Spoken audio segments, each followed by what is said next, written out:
Hello, everyone. I want to talk to you about super-curricular activities. This is going to be a buzzword they're going to hear more and more.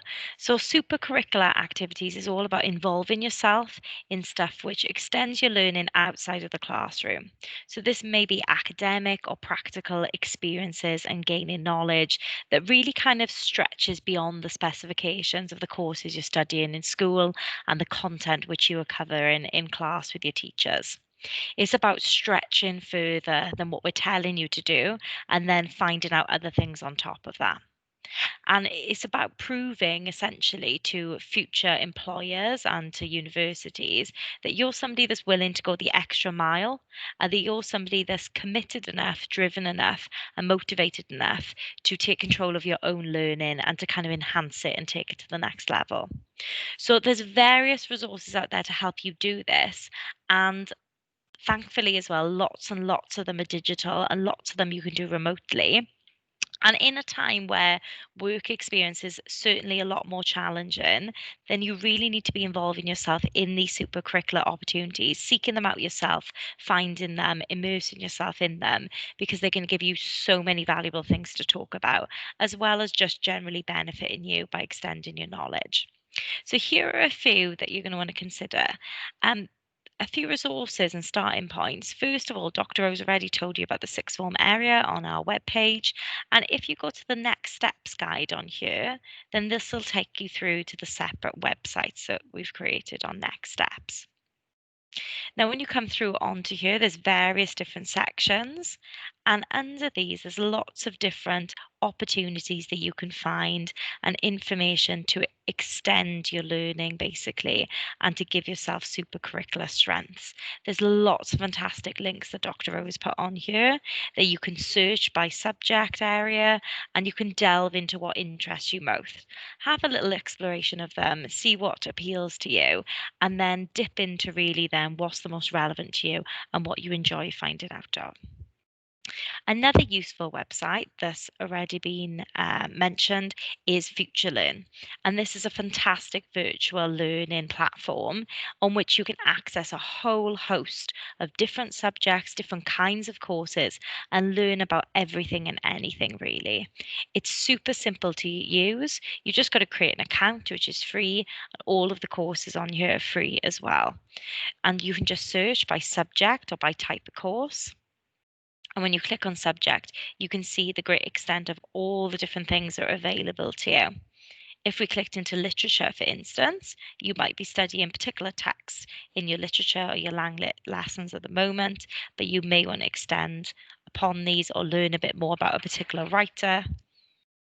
And here you'll see lots of different things by all different universities as well. So these are really credible resources that have been put together by academic institutions. And therefore, the kind of stretch and the challenge of the information and the complexity of the information that you're being asked to look at is really demanding. And it's proven that if you can deal with this information and you can take it in and learn something from it, then that's preparing you for the next steps after sixth form if you're going to continue with your studies.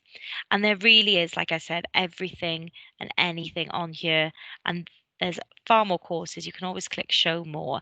And this is just one area of literature. They also give you all different kinds of timelines as well. So some of them as many as 8 weeks, some are as short as 2 or 3 weeks. Okay. So it's up to you what areas you're interested in, how much time you want to put in them. You can do, one larger unit and learn loads about one particular thing in depth, or you can do lots of shorter ones and give yourself a little bit of a flavor of ultimate things. Another good resource to consider is podcasts. Now, lots of you obviously on your smartphones have got access to Apple Podcasts and other kind of podcast platforms. I can't access those on the internet, so just to show you that the BBC, in fact, have got a great range just themselves, but there's obviously lots of good podcast providers besides the BBC. And on here, if you just wanted to have a little look at a few, there's obviously editors' picks. So there's things if you're looking into current affairs and you might just want to listen to the newscast ones. And then there's all different topics on here. And again, if you browse down, you can sort them by the area. So you might be somebody that's interested in studying history. And therefore, if you click on them, The BBC are actually really good for history podcasts. There's all different kinds of interesting ones on all different topics, all different aspects of history. And there's even, I would personally recommend this one, You're Dead to Me. This is a comedy style history podcast, which you learn a lot, but they kind of discuss the different aspects of history with a comedian as well and teach them about things as well as teaching you about them as the listener. So podcasts are a great thing to download. You can have them obviously with you and remotely carry them around with you if you can access them on a smartphone.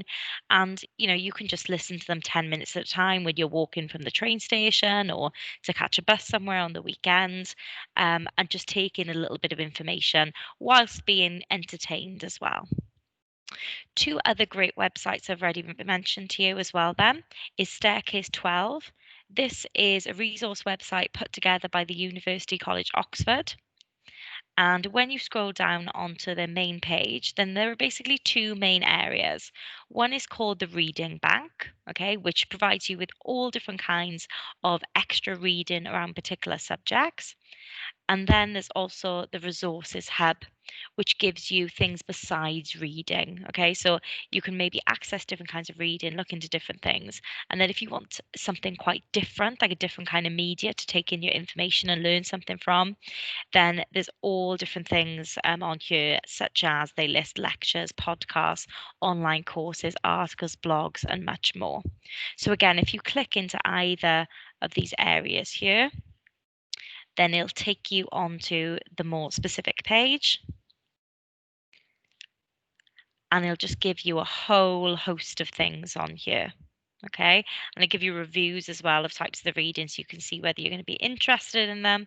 And again, you can specify by the kind of field that you're more interested in. And as these are being obviously pushed by universities, it gives you a good idea of the kind of caliber of things you should be looking into.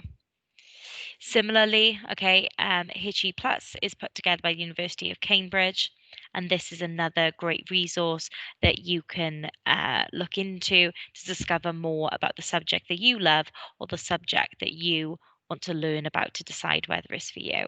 Again, you've got all these icons, they've got everything from economics to sociology to veterinary medicine, lots of very, very interesting topics, and you'll learn about lots that will never get covered in your AS, A level, and BTEC syllabuses. Okay, so it's a really good idea to look into these extra things.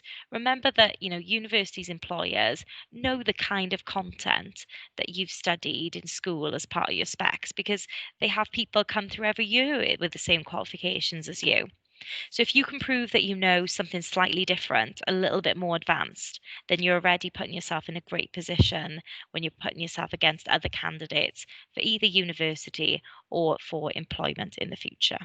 Okay, so start thinking about supercurricular. It's never too early to get started on there. Just start ticking away these extra resources at you. Start exploring, start seeing what's out there, and see really what tickles your fancy and what you're interested in learning more about. Okay, and let us know how you get on.